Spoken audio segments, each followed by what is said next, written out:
No Flaws by RedRix. Rimuru, POV. Several months had passed after Milam's departure.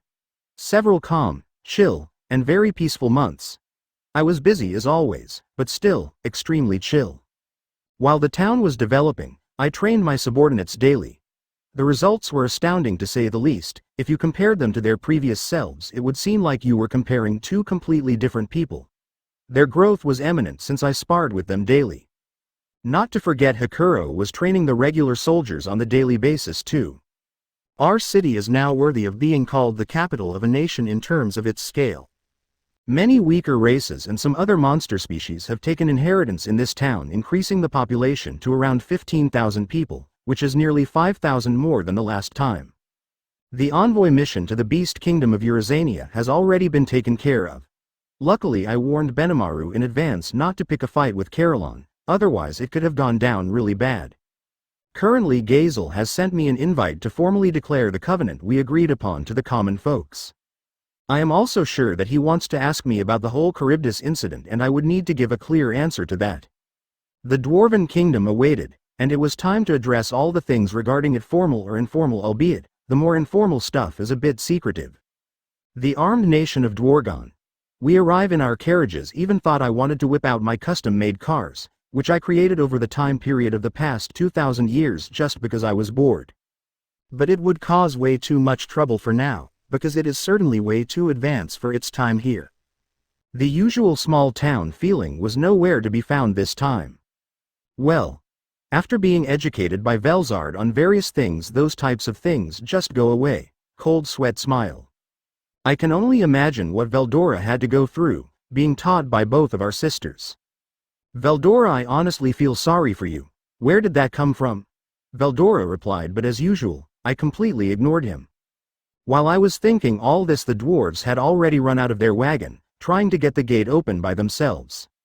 Well, Kaido was quite shocked to see my human form for the first time ever, and I couldn't help but join in the fun, as much as it made me hate myself, so it took us a while. We proceeded along the wide street as Kaido guided us to the palace. He would not be joining us inside, instead he saluted me before leaving. Picking up from Kaido's lead was Dolph, captain of the Pegasus Knights, clad in his fanciest attire. It is good to see you again, Sir Rimuru. It pleases me to see you in good health, he said in greeting, a smile softening his stony face. And the same to you, Dolph. Thank you for inviting me today. My apologies, but may I ask to hold your weapons for you during your visit? Oh, sure. If you can store it, then you are most welcome to do so. After them trying to store my sword, and failing miserably, I got to keep my weapon to myself. Once that was all taken care of, Dolph escorted us inside the royal palace. So on we went down the long corridor before arriving at a large, ostentatious-looking door. His Majesty Rimuru, shouted one of the guards as it opened from the inside, sovereign of the Jura Tempest Federation. Follow me, a female dwarven attendant said as she approached. King Gazel is waiting for you. This was the end of Dolph's duties, so he gave me a salute and stood bolt upright at the side of the door. How nice to see you again, Rimuru. Once Gazel spoke to me, things started moving again. I sat down on a seat offered to me, facing the king, as Shuna delivered a formal greeting. Man, even though I am much better at this kind of stuff, having Shuna there was a huge help in getting through the meeting. Since events like these were no place for frank conversation. It was all just a bunch of pleasantries exchanged back and forth. It was hard to truly speak one's mind with all the compliments and roundabout speeches the atmosphere demanded. So Gazel invited me to have a private talk after the dinner banquet. A few minutes later the king and I were seated in two padded chairs facing each other. Vaughn and Dolph stood guard behind him. Xian and Diablo were behind me. And Shuna was off to fetch some drinks.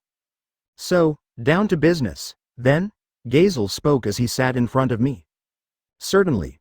First, thank you for pardoning Kaijin and the others. I know they appreciate it a great deal, too. Ha! That was the best way to earn the approval of my cabinet members. I was planning to forgive them from the very beginning. Plus, with someone as strange as you involved, I didn't want you running around my kingdom too freely. Wow, that's a pretty mean way to describe me.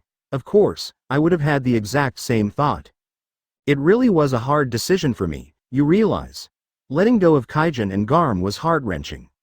I'm glad it's proven to be the correct answer, at least. Yeah, they're really working hard for me. Is that so? Well, perhaps it was all for the better, then. I thought they'd be better off exercising their skills in a freer environment, rather than toil in obscurity over here. And how has Vester been, by the way? He didn't join you on this visit.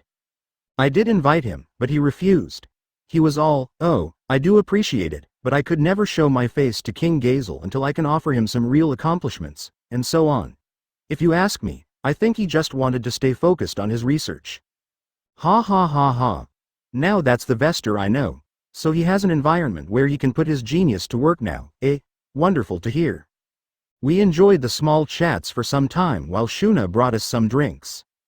So, Rimuru, before I become too inebriated, I wanted to ask. You were attacked by the Charybdis and my spies told me that you unleashed a force unlike anything seen before. More powerful than even the most fearsome of tactical level magic attacks. What is it, exactly? Ah. That wasn't any secret weapon of ours or anything. It was really just the power of Benimaru, one of my subordinates, who unleashed his strongest attack that he could use at that time. After hearing this, Dolph looked ready to completely deny my answer, but Vaughn stopped him before he could speak anything. Well, first hear him out, Dolph. Vaughn stroked the hairs on his chin as he spoke. I'm rather curious about that question myself. As commander-in-chief of our armies, I know that if 100 Pegasus Knights working in tandem can't take down a threat, the only thing left to turn to is tactical level magic. The most effective approach would be to neutralize the enemy's magic defenses and deliver constant damage without giving them a moment's rest to heal themselves. But Jane told me herself, in her eyes, not even a nuclear-level magic strike could defeat the likes of Charybdis. The power levels needed would bend the rules of magic themselves, leading to heat transfer problems or something. The exact details are beyond my understanding, admittedly, but in short, magic wouldn't work, would it? So neither would magic weapons, I imagine? Dolph shrugged. Indeed, magic should be wholly useless against that thing. If you had a previously unknown weapon you wished to keep a secret, though, that makes it more understandable. But, Dolph, do you think that's possible? Even if we made our tactical magic 10 times more powerful, do you think that would have defeated the opponent? We are talking about a monster that annulled the almighty force of a high-level dryad-driven spirit. Any magical force capable of defeating it would be beyond anything I could imagine. Even if you say that Charybdis was taken out by one of your subordinates, it's really hard for me to believe that. Even if you said that the demon lord Milam that invaded your town was involved in defeating that thing, then it would have been more believable, Gazel said. Well, believe it or not, but it was none other than Benimaru that burnt that fish into nothingness. Sigh. I still can't believe that you call a calamity of that scale a giant fish. I said, if they did not want to believe me, then no matter how hard I tried, it simply could not happen. Right as I was thinking that, Gazel barked out another hearty laugh. Wah ha ha ha ha.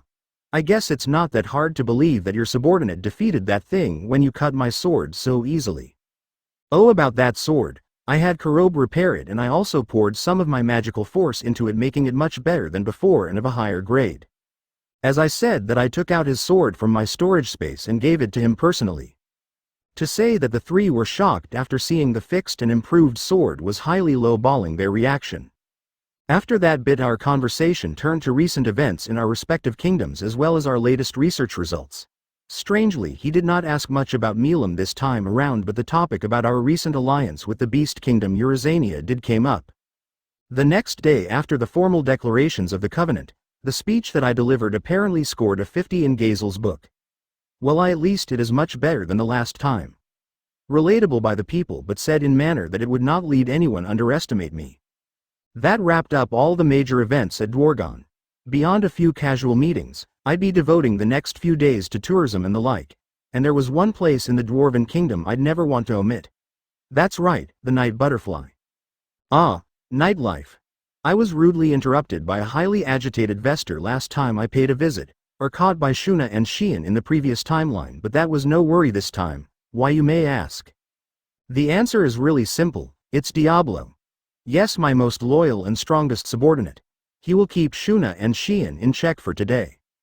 And even if Gobozo told them about our deal, I still haven't disclosed our location. I just told the Hobgobs that I am completing a promise that I made to Gobuta before. Our preparations fully complete, we followed the familiar path without fail to the club. The moment we opened the door, we were eagerly greeted. Oh, hello. It's the big slime himself. Hey, everybody, he's here. Good evening. I've been waiting forever for you. Wait. I get to hold him this time. What? Since when do we have a rule like that? Welcome back. The owner shouted. Everything been good with you? You bet, sir. How about all of you? Oh, of course. The rest of your friends are already here. We had the whole place to ourselves, so my friends meant Kaijin and the dwarves. Led inside, we saw them in the main lounge, each with a female companion and in their own respective states of bliss. At the moment, I was on the knees of the owner, a familiar boinging sensation making itself known behind me. This is it. This is it. This is what men go wandering in the vast wastelands for, this oasis, this fleeting sanctuary. It filled me with such deep emotion that I offered her a drink. Not just any drinks, I offered my own personal stash. The night was an enjoyable one for everyone involved. Gobta was all nerves at first, but now they were all egging him on to perform some acrobatics for their entertainment. The ladies had him wrapped around their fingers, but he seemed to be basking in it, so I didn't intervene. Soon, our reserved time slot was also up. Fortunately, we were all safely teleported to our own rooms by me without anyone else noticing. I did get asked some questions, but the trouble was safely avoided, mostly. The next day, after wrapping up our final dinner banquet, I was called into King Gazel's personal chamber. And fortunately for us, he had accepted my request of bringing over the production of the healing potion and training of doctors to Tempest. All in all, it was a nice way to end our stay in Dwaron, not to mention begin our journey back. And the next time I would like to start my journey to the capital of Ingrashia. To save the children, and to fulfill the wish of Miss Shizu. But this time I will thoroughly prepare the townspeople so they would not lose any lives during the invasion. I know that Yuki and Damrata were the main perpetrators behind the invasion in Tempest last time, but this time everything will be controlled by me, their every single step, every single action, the king believing that he's the one controlling everything, but in reality it would have been all done by me. Without receiving even a single scratch on any of my citizens. I can tolerate the damage to the property, but I will absolutely not tolerate the loss of life. Rimuru, POV. For the first time in several weeks, I was back in Tempest. Things seemed to operate without a hitch whether I was around or not. So I figured that I could take a very casual trip to the kingdom of Ingrashia, but before I even think of going on another journey I would have to make absolutely sure that the citizens would not be harmed during the attack. I was currently sitting on Shuna's lap in my slime form thinking about all the measures I could take. One thing that I thought of was that I could release Veldora, but I would have to keep his identity a secret for now, since Diablo would like to go and recruit the demons. But there was one catch. He wanted to recruit nearly 11,000 demons in total. To quote Diablo himself, after merging with my other self which was still roaming around in the underworld, I got the memories of myself who lived in this timeline. While basically reliving those memories, some noteworthy demons caught my interest. In fact, there were nearly 50 more demons who managed to catch my attention, all belonging to the ruling class, all of them being archdemons with 200 subordinates of their own. Making their bodies is not a problem for the current me, but should I name them all? That's another question bugging me. Meh. I will just name them anyways. Then there is only one option left, bringing Zijin and Apito to protect the town's folks. It would be pretty easy for the current Xian to easily defeat the other worlders and the invading knights, but I want to ensure the complete security for the people. With that out of the way, I should start preparing for my trip.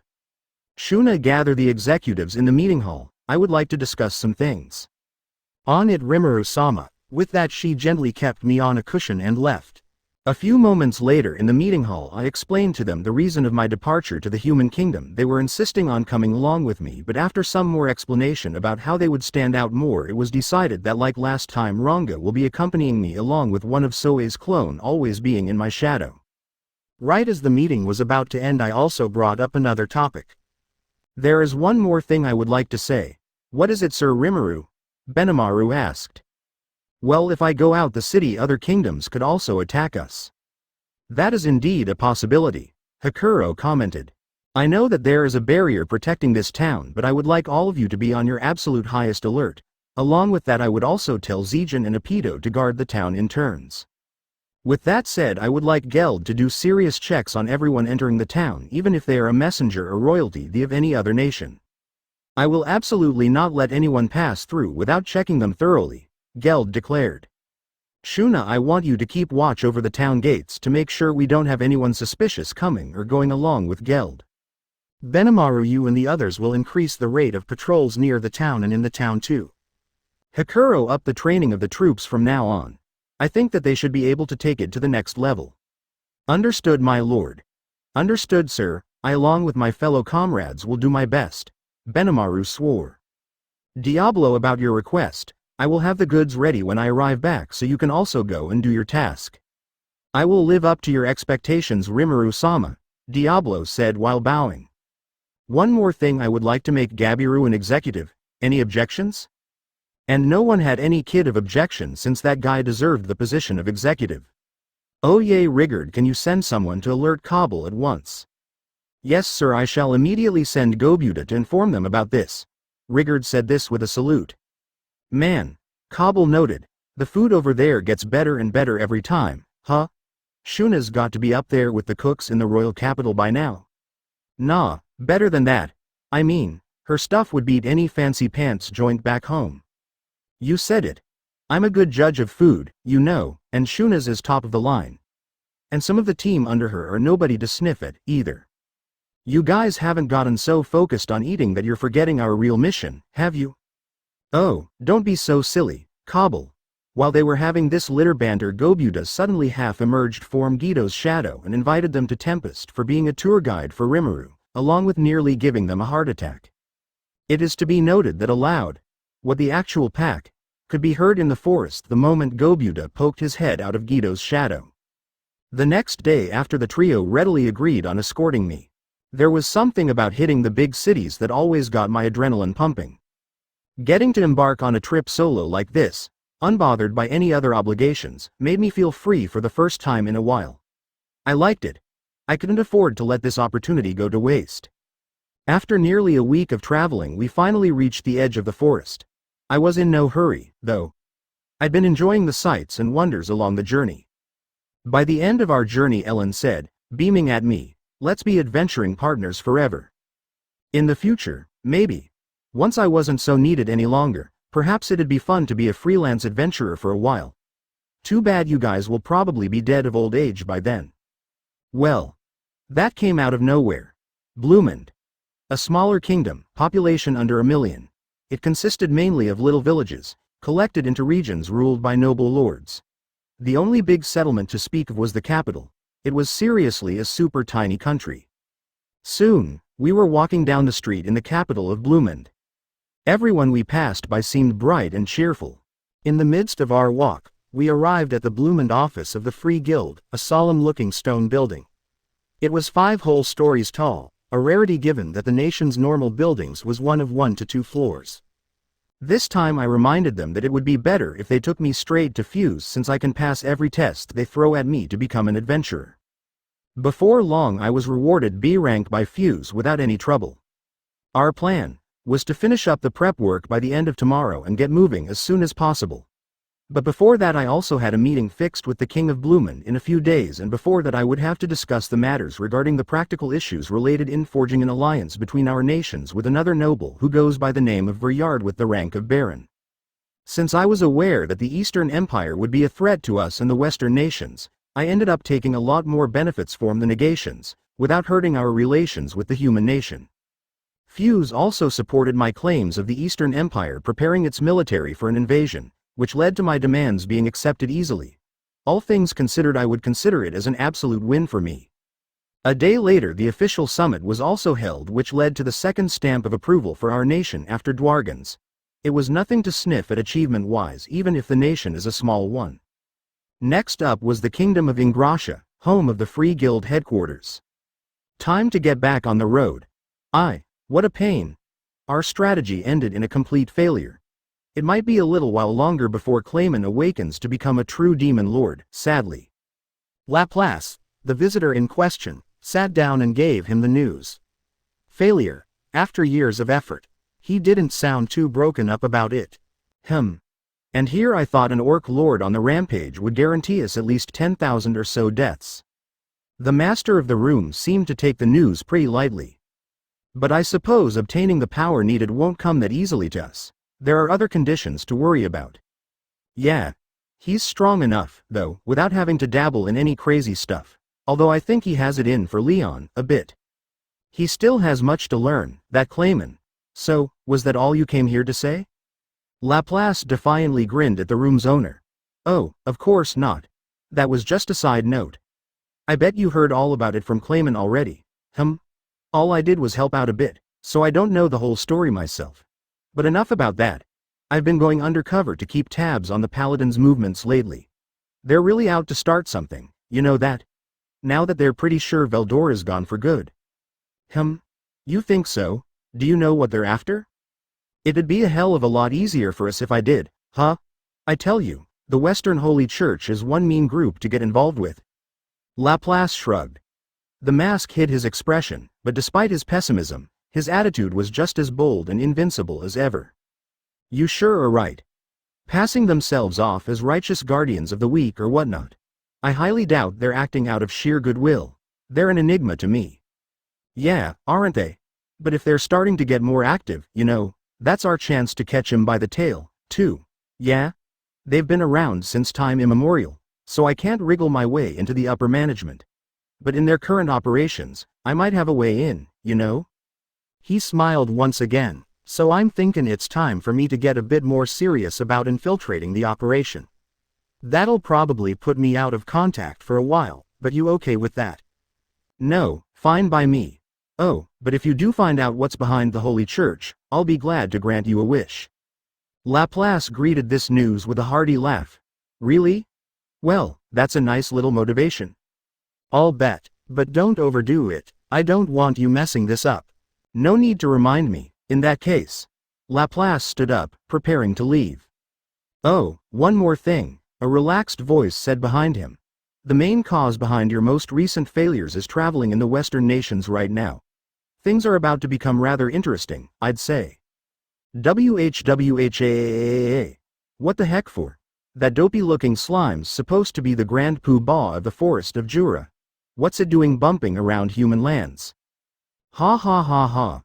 It surprises you that much? But I have to say if he's the same person then it's possible that he would do such a thing. At this Laplace froze up for a second as he realized something. Y'all sayin' that this slime might be the same person who you owe your life to? That Rimuru? Yay, given his strange behavior. He's no normal monster, that much is for sure. Which means, maybe he's got memories of his past life, and if it's the same Rimuru I knew that might just be possible. This stunned Laplace into silence. Well, fine. Ain't got a thing to do with me. With that, Laplace left the room. You already took the first steps towards our goal, huh? The boy muttered with a contented smile. The journey to Ingrashia went smoothly. The things went well for the mere 3 days it took to reach the capital of Ingrashia. Thanks to my guild papers, I didn't have to care about any lines. Good thing, too. If I didn't have them, I'd be waiting in line longer than I did for the dwarves. My only complaint would be, whoa, you're an adventurer, lady? This isn't some kind of joke you're playing on us, is it? Yay, I currently look like a 17-year-old teen. I'm not a lady, thanks. Just check the papers. Hey, guess you're about the age when you wanna act all grown up, huh? The griping continued as they ran the papers through some kind of magical device. Then their attitude changed for good. Oh, my apologies, Sir Rimuru, Adventurer Rank B. Welcome to the Kingdom of Ingrashia. Well, that was easy. I wasn't angry in particular, but getting the lady treatment touched a sore spot for me. Even though I have lived nearly half of my previous lives as a woman. Once we made our initial rounds, we looked for an inn to spend the night. We set out the next morning for the Free Guild headquarters. The HQ building was a large, grand, modern-looking structure, a far cry from the medieval norm. Stepping inside, we felt several pairs of eyes upon us. They all appeared fairly high level at a glance. It was only natural that the HQ would be full of the best people they've got. Welcome. How can I help you today? Said a woman stationed by the reception.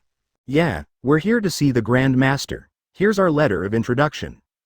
Certainly. Please give me one moment while we confirm. After a few minutes of waiting and listening to the banters of the nearby adventurers, which contained comments like, "Who is that? It's not a face I know. A newcomer. Do you know?"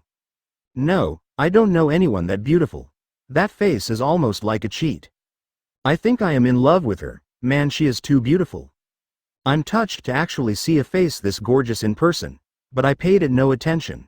After some time the women from before also returned. Thanks for waiting. I was told that only you were allowed in, Sir Rimuru, so if you would follow me, please." This sent a jolt of tension across the lobby. The Grand Master's gonna see her? So that letter was real.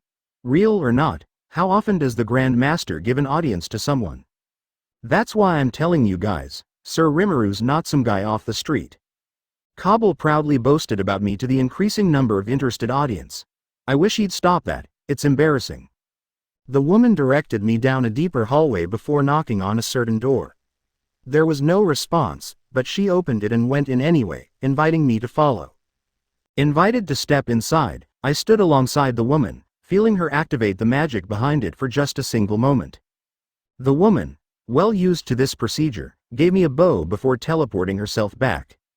Left alone, I sat on a chair and waited. After a couple minutes, a door opened, revealing a single young man. He was fairly handsome, with black hair and black eyes, but there was still more than a trace of youth to his countenance. The man being the foulest Majin to ever live, named Yuki Kagarazaka. "Welcome," he began, smiling. "I am Grandmaster Yuki Kagarazaka. It's nice to meet you again, Rimuru." "Same here, let me introduce myself once again. My name's Rimuru Tempest, and I am the leader of the newly established nation of Tempest in the forest of Jura." Thus, I had my first encounter with Yuki Kagarazaka in this world. "Well, it totally does not feel like a long-awaited brotherly reunion," I awkwardly said. "Yay. Now that you have pointed this out, I can't help but feel like we are back in the old days." Thus we began our talks like the old times. Well, I mostly knew about this stuff, but it's good to have these sorts of talks. We talked about a lot of stuff, which also eventually led to the talks about how we came to this world. It was really just, like, he scratched his head, like, what should I do? And really, it took me about 5 years until I realized that something weird was going on with me, and not to mention that when I traveled across the worlds I also gained a unique skill called anti-skill. Well, in my case, after my death I merged with another me who had a part of my soul back on Earth, and a few years later I died again, and here I am, ruling a nation. Well, that's quite the journey, Yuki commented as a slight frown appeared on his face. Well, anyways, I have some important stuff to tell you. I don't see a problem in that. Well, first promise me that this will stay between us and us only. Yup, you can count on me regarding that, he said as he pointed towards himself while doing a slight pose. Well, I come from the future, in short I time traveled. To which he just repeatedly opened and closed his mouth, probably trying to process what I just said. I know that it might not have been the best part on my end to tell him that I know the future. Well, sort of. I know the past, which is supposed to be the future. But I think that he can be completely trusted since he even revealed his skill to me. The pack? Finally he was able to speak. Well, it was something. Yes, it's completely true. How? I also don't know the exact details. Which is indeed true because I have no idea on how I can travel back in time. Well, you also have some explanation to do. To which he just gave me a quizzical look. About Clayman, and I also know about the person that is living inside of you, but I would still like an explanation. Oh yay, that. He began his full tale. To be frank, he told me everything from the Rossos, to Cerberus, about the moderate Harlequin alliance, Vega and all of his exploits. Well, that really was something. Yup, it'd been a tough time. Well, I still have a few bombshells left. Sigh, just drop them already. I am going to kill Clayman. You yourself or the extra soul living inside you is gonna kill Footman, and I can give that soul living inside you a proper body. Along with that, I can bring back their memories. After hearing my words, a murderous look crossed Yuki's face. A beat, and then he disappeared from the opposite side of the table. The resulting shock nearly destroyed the room. It was a tremendous blow, heavy, furious, like nothing a human could launch. Yes, he was close to becoming an awakened, currently in the Sage Realm, waiting to awaken. Just from this alone I can confidently say that he is stronger than Hinata in terms of raw physical strength and speed. Calm down. First listen to the whole story. The rage was gone from Yuki's eyes, but he was still on his feet, ready to continue. Well, I did tell you that I came from the future, right? And with that I began my long handicrafted explanation. I just want to get over with this, it doesn't feel very much like me. Telling all these lies just to convince someone because I want it. How am I any different from the people I have faced till now in this regard? Anyways, I convince him about Footman by showing him my memories of the future of Footman engaged in mortal combat with him, along with Laplace, Kagali and Tear ready to kill him. It was much more difficult for me to convince him that Clayman would also need to die to have that exact same future. It took us the entirety of the day settling this topic, but in the end we both agreed that if Kagali decided to go along with it we would do it. By the way, it was also settled that I would be teaching the kids. After the end of our long conversation, I walked out of the guild headquarters, offering to treat my friends to dinner for making them wait so long. Oh, don't worry about it, they all said, but it was already night time. We went to a restaurant with a famed reputation across the city, a far cry from our lodging. As we greedily tucked into the gourmet dishes ferried to us, I went over the things Yuki and I had agreed to. So yeah, starting a week from now, I've agreed to become a schoolteacher. Huh, where did that come from? You sure are a joker, boss. Neither Kabul nor his cohorts were ready to believe it at first. Sheesh, better start from the beginning. Basically, I'm gonna be living in an empty room in the school dorm starting tomorrow, and as for Yuki, you can say that we used to be almost like brother when we grew up, so he's setting me up to work as the teacher for a few kids that Ms. Shizu wanted to save. They responded with several questions, which I answered in order. I had succeeded in convincing them by the time we finished dinner, although they still couldn't hide their exasperation. So as far as it goes for you guys, today marks the end of you guiding me around on this journey. Kinda sudden, boss. I thought we were contracted to stick with you until we were back? Oh, I'll be fine. After all, I am really strong and I basically am the brother of the Grand Master of the Freedom Association. Whoa, are you serious? I thought that you were just joking when you said that. Yeah, really. Anyways, the next morning, just outside the city gates, I said my final goodbyes to the extremely hungover trio. Drop us a line if anything happens, boss. Are you sure you'll be fine without us? We'll miss having you around, but take care. Let us know when you're back in town. Sure thing, I said. I'll let you know if something comes up. A few hours later I was again back in Yuki's office. Anyways, I was there to create a body for Kagali. Well, not create but take one of the bodies which was reserved for the demons to possess, remodel it, put an emulated soul into it and transfer Kagali's soul into it, all the while bringing back her memories from the days when she was an elven princess. You ready? Oh yes indeed, then let's begin, shall we? Right at that instant I removed Kagali's soul from Yuki's body and implanted it into the newly made body for her, while bringing back her memories with CL's help. I had to use a chaos core so that she could actually possess this body. Kagali technically had a corpus. As a result, I needed to transfer the core within Yuki to a new body. It was a chaos core, one that can only be made with certain materials under certain conditions. Making a chaos core required an equal mixture of spiritual and mystical force inside this vessel. I would have to inject the exact same amount of my mystical force as compared to Kagali's spiritual energy for this to work. Me pouring my aura into the core would technically be same as naming a monster. With my signal, Yuki released her soul from his body and I turned it into spiritual matter while letting it travel it to the orb. This was precision work, but it proceeded with no calculation errors. I had isolated this room as soon as I entered to ensure that no information or signs of magical aura leaking to the outside could happen. My mystical aura, injected into the orb so perfectly by CL's fine-tuned work, had produced a chaos orb that worked in exact harmony with Kagali's spiritual force. It was the equivalent of doubling her magicule stores. A few seconds later we could see movements from the now alive body. And I was not ready for what came next, at all. It was completely unexpected. First of all, when she woke up, tears were flowing from her eyes, which turned into a full-blown cry shortly after, which wasn't completely unexpected, to be honest. Then after she calmed down she thanked me, asked me if I would be able to bring back the memories of Laplace, Terran Footman. The reason as to why she requested me to bring back Footman's memories is because, if he is truly Jahil and goes hostile after his memories are back, then she would allow me to proceed with my plan. I mean, it's hard to digest that the person that tormented you, changed you for the worse and destroyed your life as you know it, turns out to be a really close friend. Then that would really hurt. If Jahil would show hostility towards us, then she also asked me that she would be the one to kill him herself. She still didn't want to let Clayman die.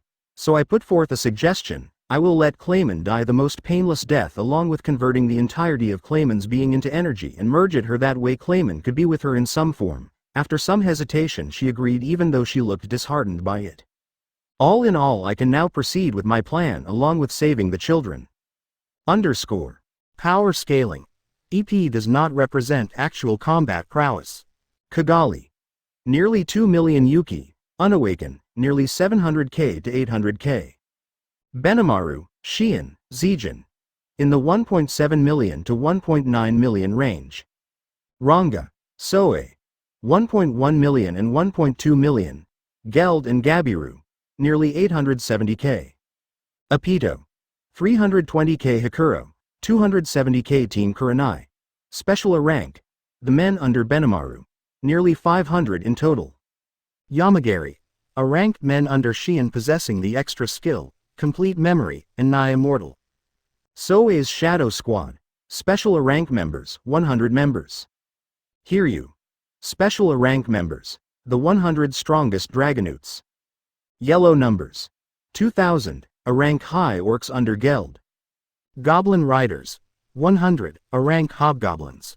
With 100 Tempest wolves ranking A+ themselves. Green numbers. 4000, current number, 12,000 in the future. Residents of the Forest of Jura ranking B to B+. Orange numbers. 15,000, high orcs ranking B, 30,000 in the future. Soon to be formed corps. Red numbers, black number, blue numbers. The day before I start teaching the class, Footman arrived after being called by Yuki. I was able to bring back his memories, which required just a touch on his forehead. In the land after Milam's rampage, Jahil had lost his body and had become a wandering soul. Feldway had protected Jahil and let him rest inside the body of the undead named Footman. Jahil had been weakening the real Footman day by day from the inside in order to take control over his body, and Footman's soul had been on the cusp of completely being erased. And with my help, that tiniest bit of Footman's soul, just shy of being converted into energy and being absorbed into Jahil, was taken out, bringing out the wicked and evil magician known as Jahil, the worst of all evils. And obviously the first thing he did was going hostile, and loudly proclaiming about himself, but no one present there was willing to hear even a single word from him. Keeping things short, he met his quick and complete demise by Kagali's hands. Neither me nor Yuki intervened. Jahil was the type of atrocity who would be able to convince the most purest of people in killing him by his own words and actions. Either way, we both just stood behind watching the one-sided beatdown. Kagali was also crying herself while giving him the beatdown, also asking questions like why he did all those wicked things. Why did he experiment on his own daughter? Why did he let his own people suffer to the point where they were like ants waiting to be put out of their misery? Kagali, in all of her rage, gained the ultimate skill, Domination King Melchizedek, which she used to completely finish off Jahil. After completely calming down, I told them how Jahil was saved and how he was technically feeding on Footman's soul to revive himself. I showed her the tiny piece of Footman's soul which was left within him. I could tell that she was really thankful for what I had done till now, since I was the one who technically saved Footman. Although not completely saving him, I still somewhat saved him, after which I merged the tiny fragment of Footman's soul with Kagali's, since there was no way of bringing him back. After the event was over, Kagali also insisted on calling me Sir Rimuru. Not wanting to deal with any trouble related on people insisting on calling me with honorifics, I quickly accepted the offer. I also explained them about my plan later that night. They were shocked to say the least. I mean, I was telling them to deliver information regarding my country to the nation of Falmouth, so they could attack my nation. To them it didn't make any sense, which again is completely expected because I had only explained about half of my plan. After they calmed down, I explained them the rest of the plan. So when the nation of Falmouth attacks us, me or one of my subordinates will destroy the army, which will significantly reduce their country's militaristic strength, and we would manipulate the government of Falmouth and crown Yam as the new king, which in turn would open a way for my nation to the Western States Council, while the new nation which has the champion Yam as its new king will secretly be a vassal nation of Tempest. Along with that, they would have to manipulate Hinata into attacking me while I return back to my country. They wanted to know more about it, but I dodged that question by saying that it needs to happen for the same set of events that I envisioned. After giving them the complete rundown of my plan, they readily agreed to it. Yuki also expressed that he would really love to see Tempest along with Kagali. The next day I was right in front of the door to Class S. As soon as I entered, my friendly greeting was immediately met with the slash of a flaming sword, which met with my defensive barrier completely blocking the flame attack. Ah well, time to call upon my trusty assistant already. Please give me a reply when I call your name, I gently advised. Kenya was the first to voice his cheerful complaints. Hey, what's that dog? Is that a wolf? Get it out of here. Ken, are you okay? Gee, get away from me. This is crazy. Ah, I'll behave. I am Ranga, neither dog nor wolf. My master demands a reply, child. Will you follow the order, or? It really warms the heart, doesn't it? There you go. Children must do as they're told. I smiled and conducted my roll call. I started things off by drilling into them the importance of polite greetings. Right, then, they were no longer in a state of outright rebellion, but they were hostile as ever. The classroom was bathed in silence. I could literally hear one of them gulp nervously. Ranga loped back up to me, tail wagging. Okay, then, I suppose you've all got something you'd like to say to me. So how about we have a little test? Hey, Alice exclaimed first. Why's it gotta be that? A test? Ryota asked the boy next to him. Bleh, replied Kenya. I hate tests, was the more direct assessment from Chloe. This is all too sudden, the more intellectual sounding Gale added. I demand an explanation. Enough backtalk. I know what you're all thinking, but listen. What we're about to do is something that's necessary for each of you. Why? We're all gonna die pretty soon anyway. What's the point of studying and taking tests and stuff? Why yeah. Our last teacher just brought in a bunch of toys and books and said we could do whatever we wanted. We haven't done any real classwork since we came here. I want to read more books. And who do you think you are? Just because you've got a big dog doesn't mean you can lord it over us. All right, just calm down. I called it a test, but really, it's more of a fun game for you all to play. And if you don't like it, you can complain about it as much as you want. So what you'll do is take turns taking me on in mock combat. The rules are simple. Attack me with everything you've got. If you can beat me, it's over. But if I can dodge your attacks for 10 minutes, I win. Easy, right? An hour or so later, the children I had shown what I could do to all 5 of my students. Back in class, I sat the kids down and addressed them. Now, as you've all just experienced, I am strong, really strong. But I promise you, I am going to help all of you out. I swear it by my mask here. Is that Miss Shizu's mask? That's right, Alice. Shizu gave it to me. And when I accepted it, I guess I agreed to take you guys on, too. All right, Alice said, nodding her satisfaction. I believe you. Oh, come on, guys. In that case, I guess. Yeah, Kenya. I think we can trust in this guy, too. Kenya's and Gale's consent sealed the deal. I had their trust. They recognized me as a teacher now. Listen. I promise I'll save all of you, but to do that, I need you to trust me and act like good boys and girls. All right? Shizu's entrusted me with you, and I'm not going to abandon any of you. Thank you, Mr. Rimuru. Mr. Rimuru, huh? I like the sound of that. Well, you're on. A few weeks after teaching and training them daily, I decided to take a break and travel back to Tempest the previous night. Shuna caught me up with local news, which was nothing too epic, aside from Majoran joining Yome's party. I couldn't pay her a visit right now because they have already left the town. After hearing the news, I left again, also dropping the news that Falmouth Kingdom might be planning to attack Tempest, so they would have to be on high alert for that. School wasn't in session. It was the equivalent of a Sunday tomorrow, so I decided to take them all out on a picnic. We stopped by a cafe. the owner being Yoshida greeting us with a hearty laugh as he provided the kids with juice. Hey, kids, you guys better sit up straight and listen to your teacher, you got it. Thanks, mister. Can we have some cake, too? HMPH. This juice isn't bad, I guess. That cake over there looks really good, though, doesn't it? Kenya and Alice always got straight to the point like that. It annoyed me, but I took out my coin pouch anyway. All right. Hey, how about some slices for all of them? Gah ha ha ha ha. Hey, I heard you made it to A+ rank. Yuki sure was surprised to hear that.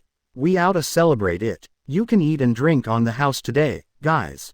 The owner was really nice to talk to, well connected, too, if he already heard about that. I spotted a notice on the guild's bulletin board about a daffodil collecting job. Those flowers that tripped Geld up before. Despite being a collecting job, I was still allowed to accept it, and since I rather fortuitously had 100 or so blooms in my stomach, I gave them over to the guild. This, combined with a few other tricky collection missions that I contributed to, made it surprisingly simple to get promoted to B+. I had the right to try for rank A and I did exactly that and I succeeded. I should have been given the rank of A-, but I kinda showed of a bit too much and got promoted straight to A+. Wow. You're really too kind. In that case, I'll get one of those strawberry shortcakes. The owner chuckled as he took the children's orders. Ha, nothing like free food to pep you up, huh? With the cake in our bellies, I picked up the box lunches for that day's picnic from the owner. He had sandwiches for us all, ready for later in the afternoon. I was planning on doing some mock battles with the kids when we reached the countryside. Before long, we were at the city gate. Ah, good day to you, Sir Rimuru, said the guard sentry there, whom I had come to know fairly well. Congratulations on becoming an A+ rank adventurer. After he spoke about me being an A+ ranked adventurer, a lot of heads turned towards our way, looking at me like I was some sort of a champion. Unlike some high and mighty noble kicking back in his castle, adventurers worked on the ground level and earned the common man's near infinite appreciation for it. Keep up the good work, men, I rather haughtily replied, the flattery getting to my head. Here, I've got something for you. Feel free to pass it around the guardhouse later. That something being a plate of masterfully baked cookies by me. Well, heavens, thank you so much, and you kids be good around your teacher, all right? Later on while we were having our picnic the sky dragon appeared too, which was erased from existence by me. Reluctantly looking upward, Mjolmile found exactly the kind of horrid sight he expected. It was 15 or 16 feet long, small for a dragon, but its strength was unstoppable. And now, the sky dragon had descended on the spot, ready to make quick work of them all. The sky dragon's lips curled up, as if sneering at him. The next moment, with a terrific rumble, a rain of lightning fell upon the soldiers. It re-energized Mjolmile and bid as they awaited the end to fall upon them. As if toying with its prey, the sky dragon's smile deepened. Now the two were ready, but before the moment could come, someone appeared in front of them. A beautiful person with waist-length, silvery hair tinged with blue and who came quicker than the lightning. And the moment the bolts touched the small figure, the dragon along with its attack disappeared. Bid and Mjolmile reeled back in surprise as the figure spoke to them in his beautiful voice. Oh, hey, Bid, nice to see you're putting in an effort out here. I'm impressed. But you probably shouldn't take on a foe you could never beat, you know. Mjolmile froze in shock. This was definitely a complete stranger. This slim figure dressed in unfamiliar, foreign-looking garb. Something about this person's behavior reminded him of royalty. He wanted to ask who this newcomer was, but Mjolmile's mouth was failing to find the words. Right, since you're here and all, you might as well keep helping out the injured with those potions.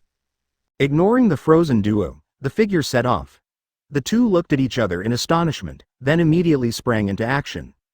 Later that night I was invited by Mjolmiles to a high-end nightclub in the capital. After a few minutes of talks we had earned each other's trust, Mjolmiles and I established a new business relationship. I was at the URGR Nature Park in the Republic of Ingrashia, home of the dwelling of the spirits. I kind of didn't want to go on a 3-week-long journey so I teleported us directly in front of the labyrinth. I sized up the children. You guys ready? They all briskly nodded at me. Of course. We'll be fine. The moment I got their confirmations I teleported us directly behind Ramirez. Yo, how you doin'?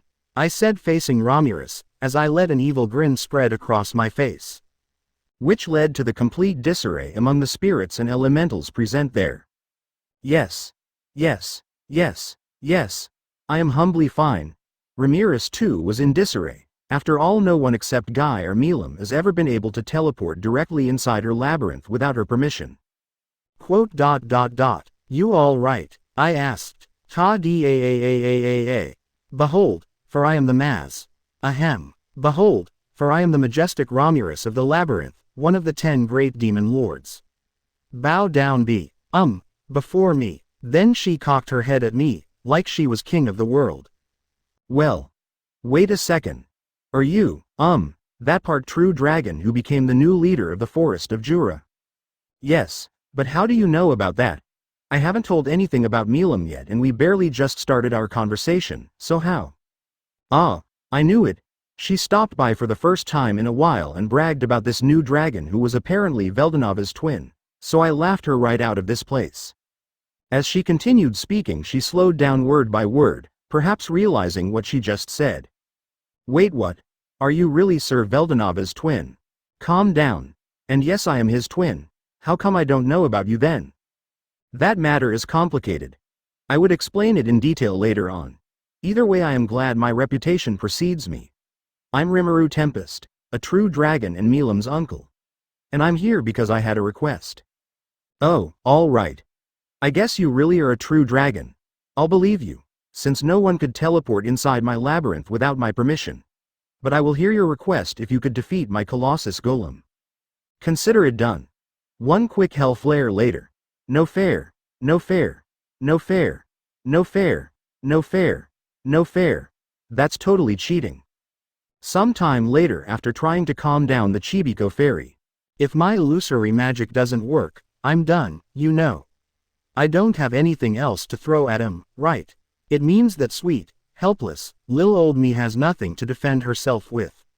That's why I made that elemental colossus for a little extra muscle, right? And here I thought I could get back at all those mean demon lords who laughed at me. Well, I can make you another one, which will be way better than the one which got destroyed. You can also come and live in my nation and I can give you a job so no one will call you useless anymore or laugh at you. Nothing like a little bait to steer this simple-minded girl back on topic. For real? For really real?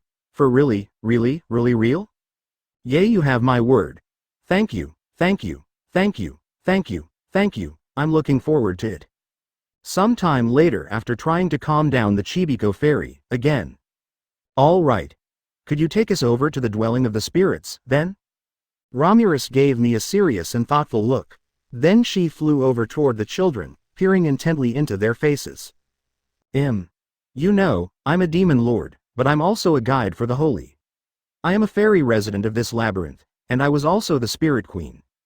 My job is to instill the protection of the spirits into heroes, just as I did with Leon. So don't worry. I always play it fair with people. Because I am the one who maintains the balance in this world. The other elementals flitted happily around in the air. Blessed light filled the chamber. It was a very solemn, very divine series of events. Her dizziness was now gone and replaced with true dignity. Oh yay, one more thing. Ramirez, I can restore you back to your proper fairy queen form too.